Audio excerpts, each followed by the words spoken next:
Okay, we are in the primary bedroom suite, which introduces us to the bathroom. And what we're going to do, this video is about the interior plumbing and appliances. And so we're over here into the primary bathroom shower. Lots of steam, hot's on the left, cold's on the right. Same thing with the bathtub. Right there, see that? Okay. So what we've got here is we got some chips on the surface, a little bit of chipping underneath there, right next to the. Coming along, you draining okay, honey? Hot's on the left, cold's on the right. Looks like it's a little bit of a slow drain right there. Now these lavatory basins, sinks, or whatever, and this is in both of the bathrooms. We do not have overflow drains. The name for those is percolators, and they're not required. So just know that, because if you got kids and they're washing their bathing suits or their Barbies or something, they could get a phone call like I just did, and get distracted like I almost did. And then it could overflow, but you don't have percolators, but that is a slow drain. This is my method, so let's just go over here. Primary bathroom lavatory is a slow drain. It looks good underneath there. This commode, this is the primary bathroom still, right? Okay.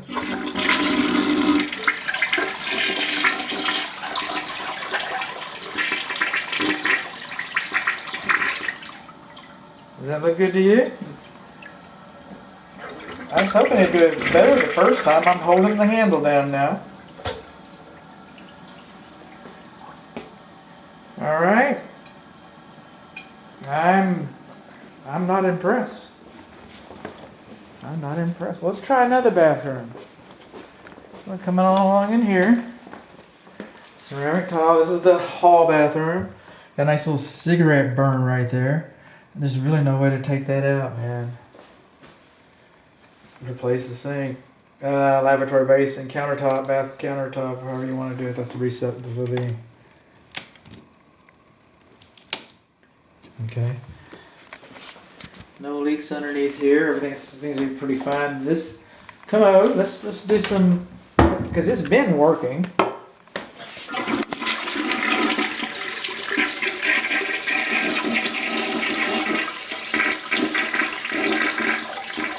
It's not working very well now.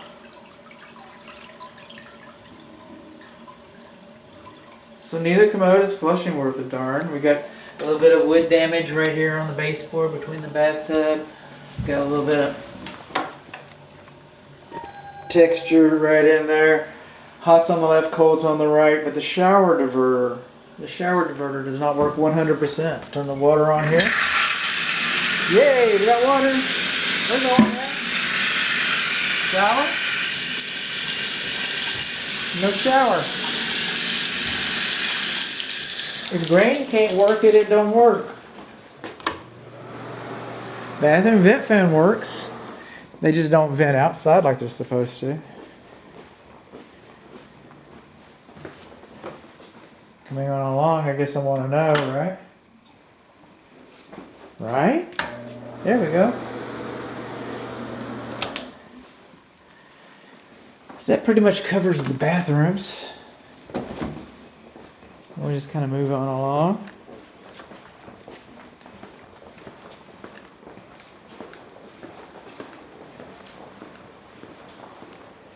This fireplace is an appliance, all right? It looks like it's got a little red glow in there. And that's all I get. Switch has been on since I've been here all day. Turn the switch off, it's still on. The glass front is fixed, which means that you can't get into it. I don't know what to tell you. The seller's agent would be glad. The seller's agent wants to demonstrate how this works for you. Because the home inspector, he doesn't know so much. So let's just, move him out of the conversation here for a little bit, and let's the know-how take over. And the listing agent is going to come in and show you how that works. It's not a problem. Moving on along, this is the kitchen island.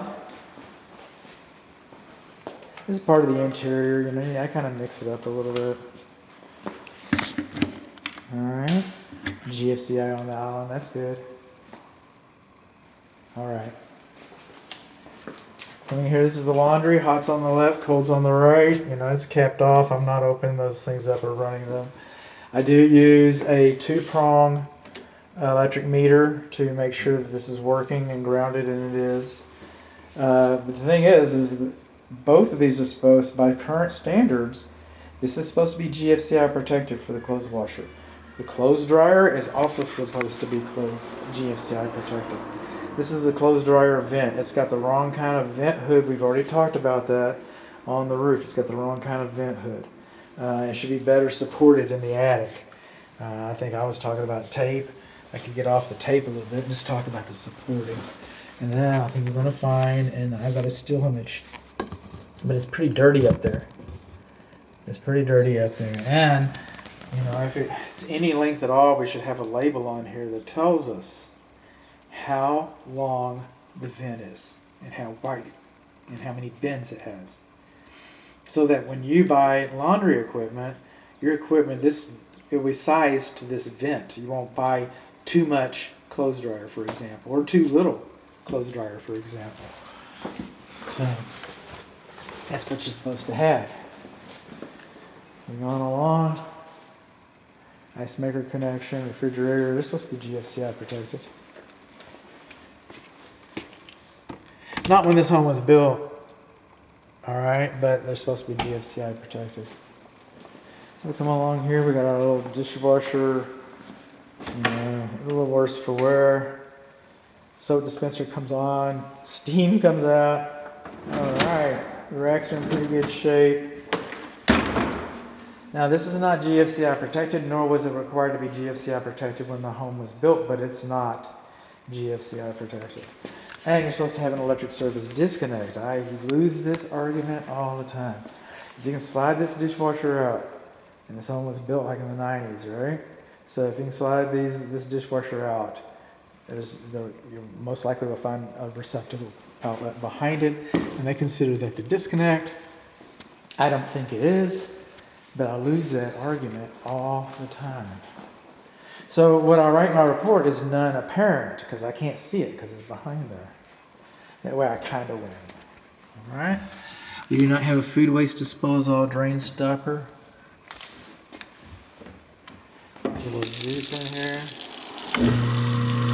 This one I got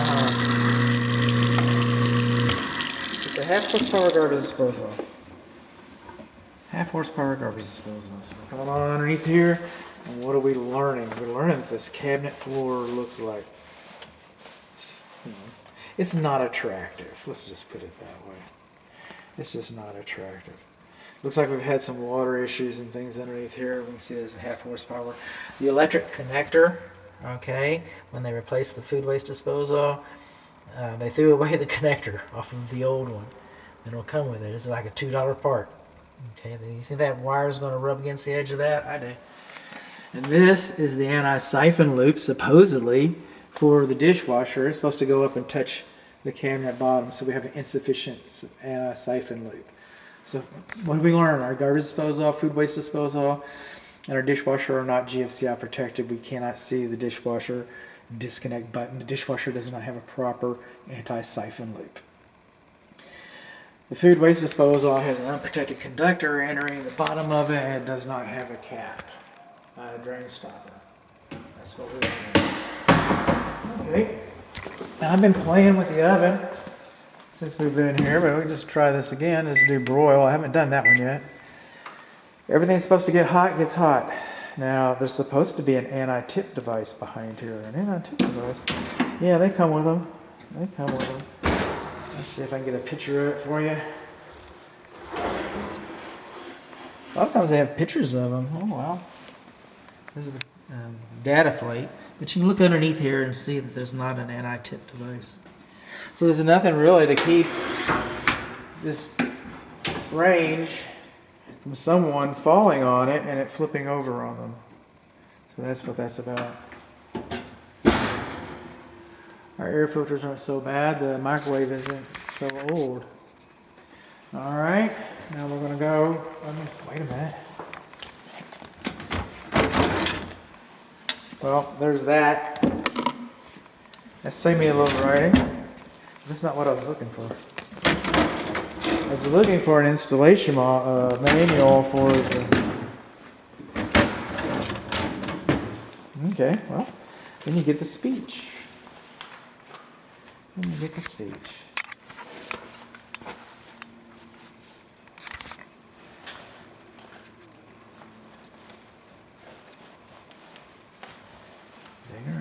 Got to get on my props.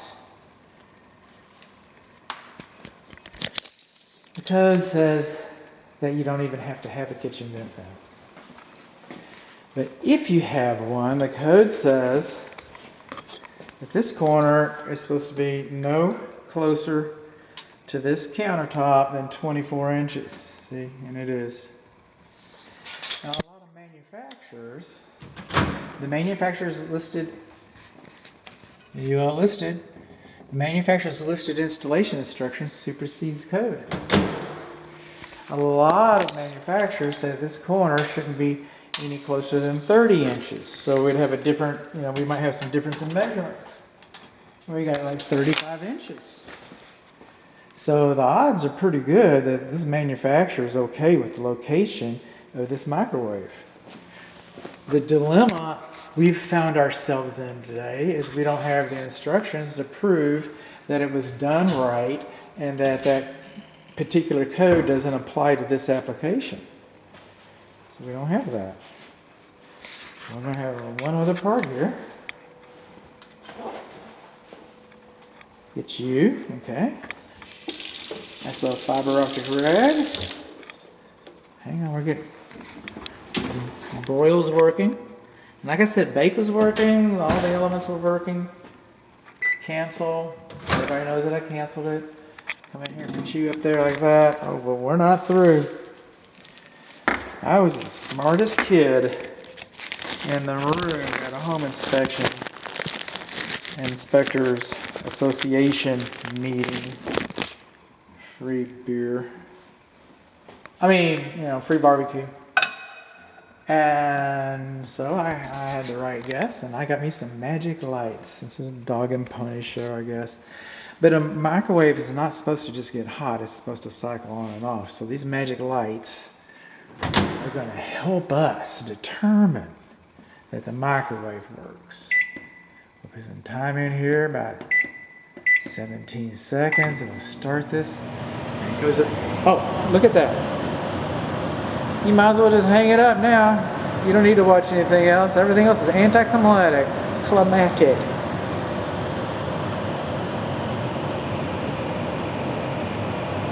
That is it. That's how you know your microwave's working. I'm telling you, this is how I know. See the steam coming off of the microfiber? That's how I know it's working. So, what did we learn? We learned that we do not have an anti-tip device. Oh, I haven't done the fan. I haven't done the light. How about that? It's circulating. We learned that we do not have an anti-tip device. We learned that our laundry is not labeled. Alright, and it's dirty. We learned that we do not have GFCI on the laundry. We learned that we do not have GFCI for the kitchen appliances. We learned that we cannot see the electric disconnect for the dishwasher. We learned that we have an unprotected conductor coming up into the food waste disposal. We learned that the home inspector does not have the wherewithal to operate that fireplace over there. And we also learned that the listing agent is more than willing to come over and demonstrate its operation. I know these things. This is an appliance. This thermostat is loose. I took everything I could to get it going, and I left it back where I found it. Heat at 40.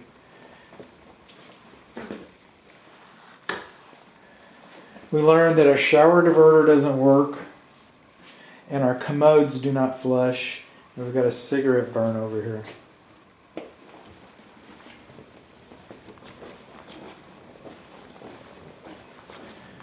We've learned that we've got some chipped porcelain surface on the primary bathtub. Commode doesn't flush. In our bathroom vents, we learned that they vented to the attic. Actually, the soffits. You only have 2 soffit vents on this side. And they chose to run the bathroom vents to one of the only 2 soffit vents. That's on now, see? And now I just tripped it. That was from before, but I was just double checking my work.